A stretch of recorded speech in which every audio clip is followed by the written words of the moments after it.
Nous utilisons 10% de nos capacités cérébrales, nous dit le film Lucie de Luc Besson, qui est passé récemment à la télé. Est-ce que c'est vrai? Est-ce que les dauphins c'est 20%, comme c'est dit dans le film aussi? Est-ce que c'est eux qui ont inventé la roue, la voiture et qui sont allés dans l'espace? Eh bien, on va voir ça dans cette vidéo.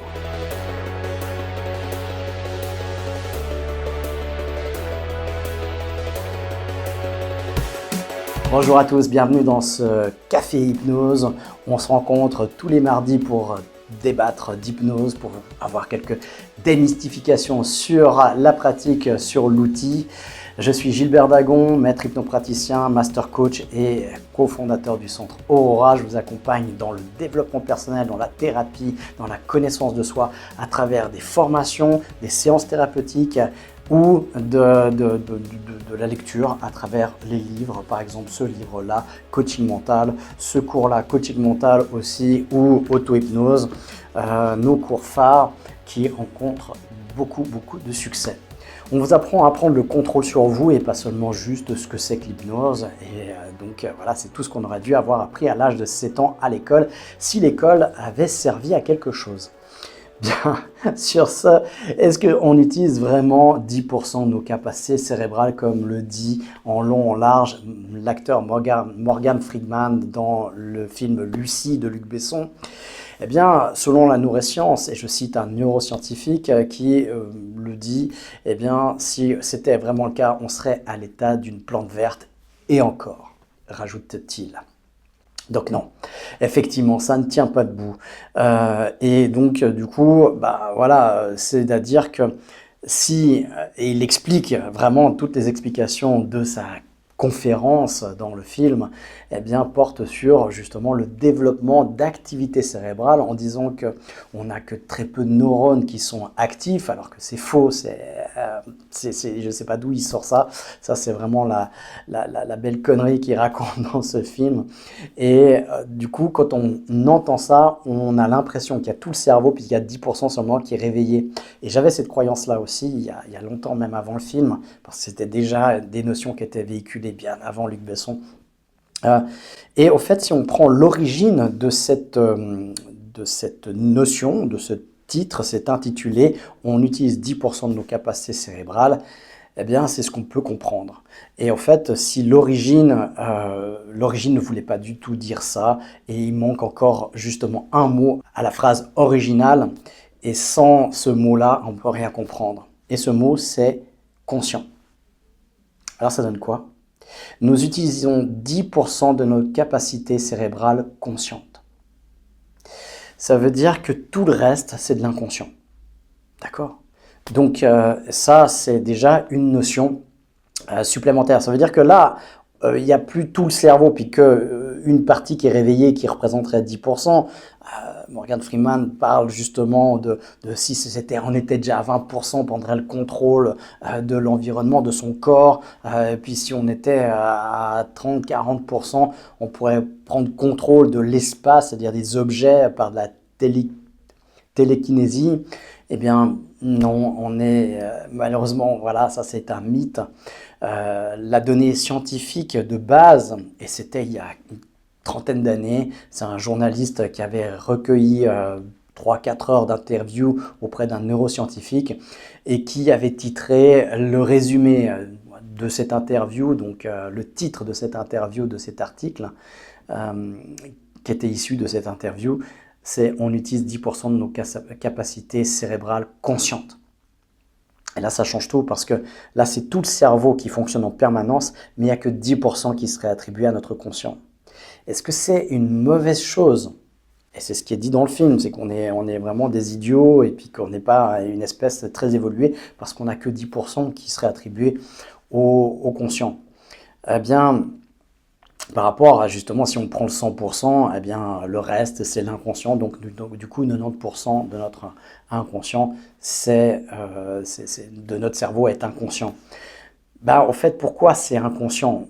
Si vous deviez, en même temps que vous décidez de faire les choses, que vous ayez des intentions dans votre vie, des objectifs, des rendez-vous, si vous deviez absolument tout contrôler dans votre corps, vous perdriez énormément d'énergie. Parce que ça demanderait de mobiliser énormément d'attention dans des milliards et des milliards de choses. Parce qu'en réalité, l'inconscient traite 20 milliards d'informations simultanément. Ça veut dire que ce serait le conscient qui devrait se charger de tout ça. Et à quoi ça lui servirait de savoir exactement quel muscle contracter pour lever le bras, par exemple, ou pour marcher, pour se déplacer. Il faudrait user du conscient pour pouvoir marcher, alors que l'inconscient le fait bien mieux que nous et qui nous décharge justement d'une charge de travail mental pour le faire lui-même, parce que ça part bien de nous, c'est pas un truc extérieur. Et pourtant, c'est quelque chose dont on n'a pas besoin de conscientiser. J'ai pas besoin de conscientiser le bras pour qu'il prenne le livre. J'ai simplement juste l'intention, je vais prendre le livre, et le bras fait tout le travail pour aller prendre le livre. Et ça, c'est voilà, c'est encore une fois des notions erronées qui sont véhiculées dans des films, et après dans le grand public aussi. Voilà, c'est diffusé de manière complètement fausse. Alors c'est pas très grave quand on reste dans le film, mais après quand on remet ça dans un livre ou qu'on diffuse ça au grand public, ça donne des choses erronées sur sa propre conscience de soi, sur ses propres capacités. Et donc, voilà, on va se leurrer, encore une fois. Donc là, vraiment, encore une fois, ces cafés hypnose, c'est pour démystifier ces choses-là, c'est pour aller au-delà. Et puis, vous allez me dire, mais en quoi ça concerne l'hypnose? L'hypnose, justement, c'est la connaissance de soi, la connaissance de son cerveau, notamment, puisque tout part de là, et puis du travail avec l'inconscient. Justement, de ce qui nous échappe, qui fait partie de nous, mais dont on n'a d'habitude pas le contrôle. Comment vous faites maintenant pour maîtriser votre battement cardiaque? Vous pouvez? Non. Maîtriser, par exemple, faire évoluer une émotion, ou maîtriser une douleur, ou on va dire même couper une douleur. Comment vous faites? Eh bien, c'est accessible, mais pas avec le conscient. Donc, vouloir travailler ça avec le conscient, à part, comme dans le film, éventuellement, de prendre une substance qui réveillerait, qui amènerait de l'inconscient au conscient, bon, ok, mais est-ce que ce serait vraiment utile, puisqu'on peut le faire? Toutes les choses que Lucie, dans le film, fait dans les premiers espaces, donc quand ça concerne uniquement son corps, eh bien, on peut le faire. On peut le faire avec l'hypnose, justement, parce qu'on a accès avec l'hypnose. L'hypnose, c'est un outil qui nous donne accès justement à notre inconscient, qui nous donne accès à la communication avec notre inconscient. Parce que entre conscient et inconscient, il y a une fracture naturelle qui est entre les deux, qui nous empêche de communiquer avec notre inconscient. L'hypnose permet déjà d'ouvrir cette porte et ensuite de communiquer dans le langage de l'inconscient à l'inconscient, parce que lui ne parle pas le français. Et c'est ce qu'on ne vous dira jamais dans tous les cours de développement personnel ou autre chose. Donc voilà, dans ce genre de film aussi, vous pouvez prendre le contrôle de vous-même, au-delà même des substances que vous pouvez utiliser. Et on est dans un aspect autonome et vraiment le plus naturel possible avec l'hypnose, justement. Pour finir, l'hypnose, c'est la seule technique, on va dire, médicale qui permet le contrôle intégral de son corps, que je connaisse déjà, je connais certainement pas tout, qui ne présuppose aucun élément extérieur à soi. On peut le faire n'importe où et n'importe quand, et on n'a pas besoin d'un support spécifique ou d'une personne spécifique. Et vous allez chez le médecin, vous avez besoin des connaissances du médecin, vous avez besoin de ses outils, de ses appareils pour aller mieux, voire du médicament. Vous allez chez l'ostéopathe, vous avez besoin de l'ostéopathe, des manipulations qu'il va faire sur votre corps pour aller mieux.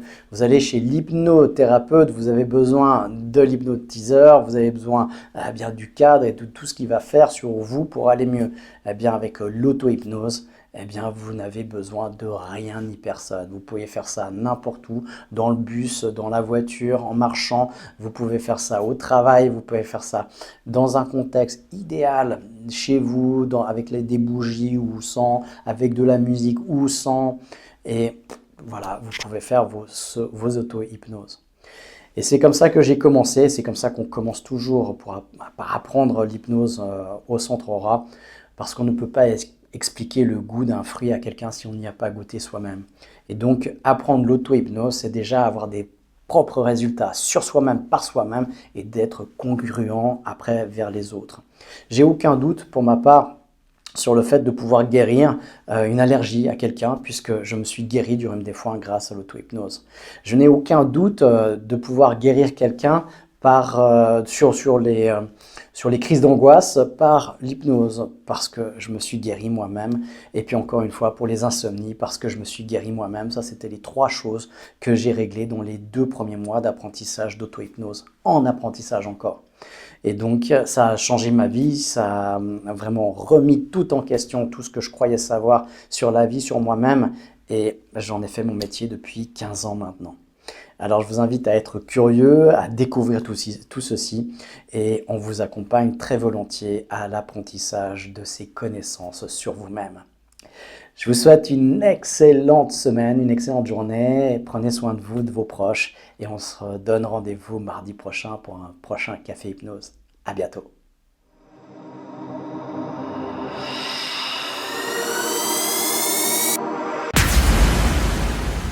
Nous fonctionnons à 95% avec des automatismes qui se répètent de jour en jour, de mois en mois. Le changement, ça s'apprend. Hypnose. Coaching, PNL. Utiliser son plein potentiel s'apprend. Le Centre Aura le pouvoir d'être soi, pour gagner en conscience et en autonomie.